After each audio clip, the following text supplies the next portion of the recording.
Hi, my name is Nejc, and I'm a psychology PhD student at the University of Aberdeen.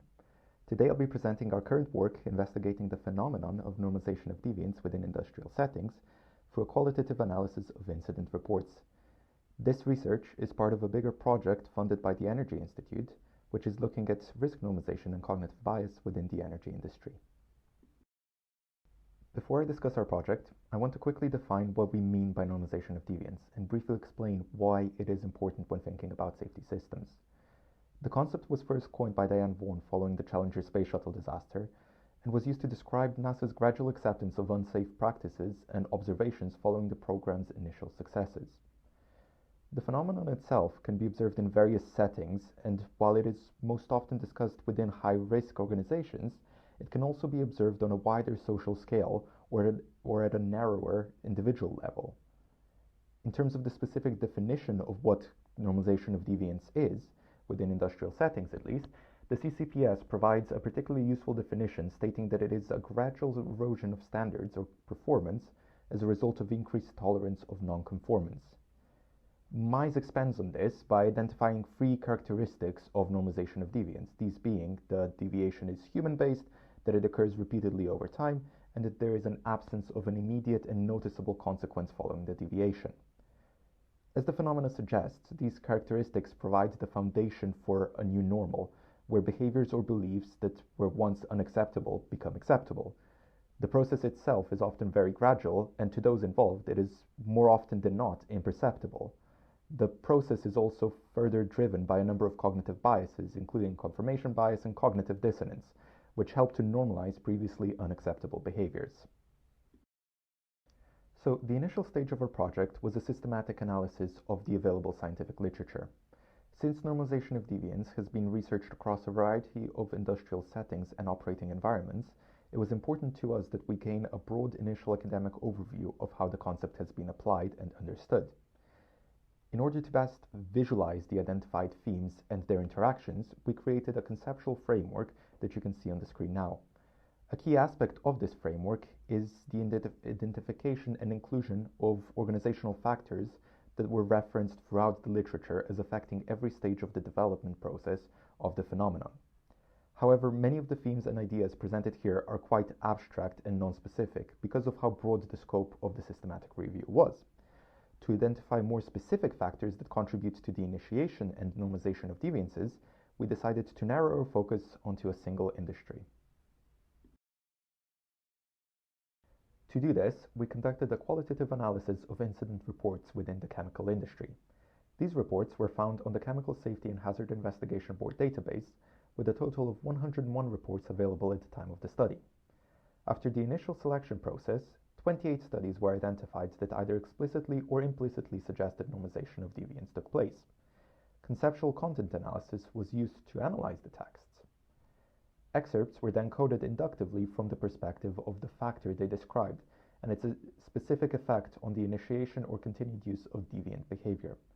Through this, we identified 62 individual codes, and these codes were then categorized according to the risk management model presented by Rasmussen, where factors affecting the safety of operations are structured hierarchically.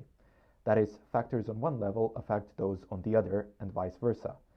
Finally, the codes were further divided into subcategories based on their similarities in interaction with other organizational elements. This categorization strategy produced the categories you see on the slide right now. On the top level, there are the so-called overarching organizational factors related to the imposition of pressure on employees, failure to monitor ongoing operations, and the failure to respond to reported issues. The following two categories of management factors and operational design factors can be seen as mediums through which these organizational factors impact workers' behaviors. While our study did not assess causal links within the reports themselves, categorization of the identified codes using the risk management model does offer us suggested interactions. For example, production pressure is likely to impact leadership behaviors and the quality of training that is provided to staff. Similar effects can be seen with operational design factors, which will naturally influence the infrastructure and procedures that have been put in place. A failure to monitor the operational integrity, for example, can consequently lead to the implementation of inadequate infrastructural design or inadequate procedures. The final category covers operator-based factors. These relate to operator properties or behaviors that act as deviations in themselves while also aiding in the normalization of further deviations. These factors can again be said to both affect and be affected by the categories above. A notable example is the code failure to report problems in the subcategory of failure to obtain or share critical information. The failure to report was often a result from either a perceived blame culture within the organization or a perceived inadequacy of the reporting system. This failure to report, however, in itself feeds into the inadequate operational integrity oversight and response failures in the top category, creating a feedback loop. This cyclical nature has been noted within many previous studies on the topic of normalization of deviance and was also present in our initial conceptual framework.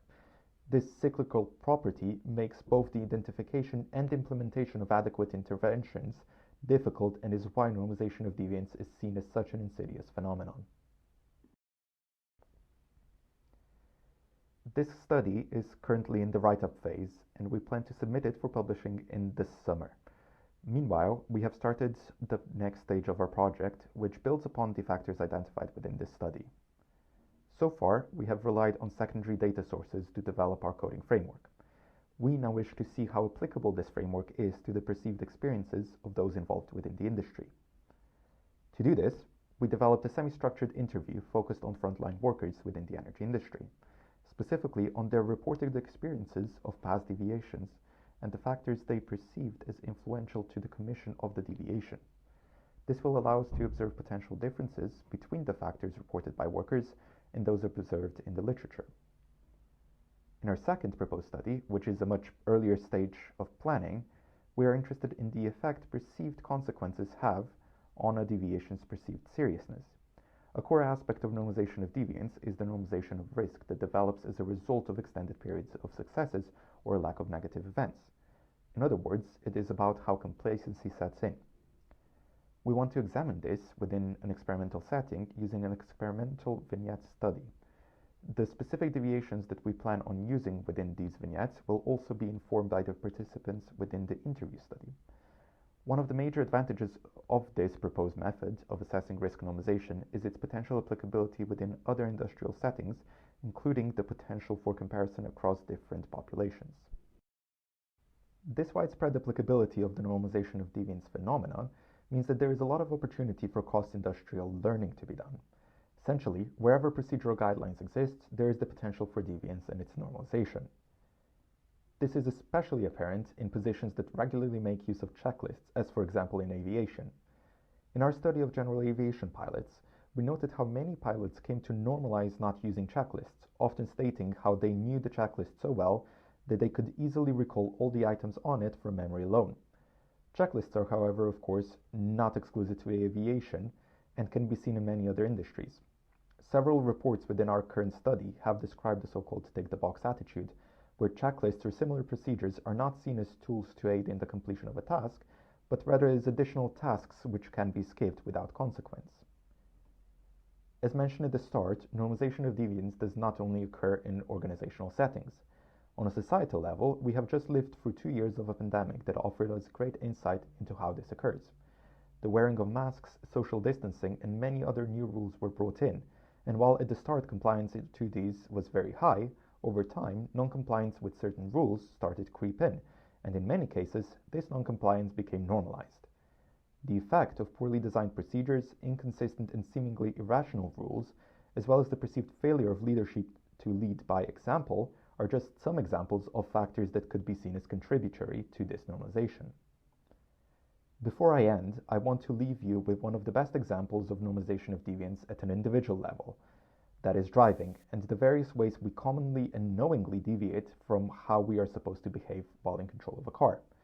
Be it by using our phones or speeding up on amber, there are many ways that people regularly deviate from procedures that over time become so normalized so to no longer be understood as wrong or dangerous. So that's the concept of normalization of deviance and our study in a nutshell. If you have any questions or comments, I would be happy to hear from you, and you can get in contact via the email on the screen. Thank you very much for listening.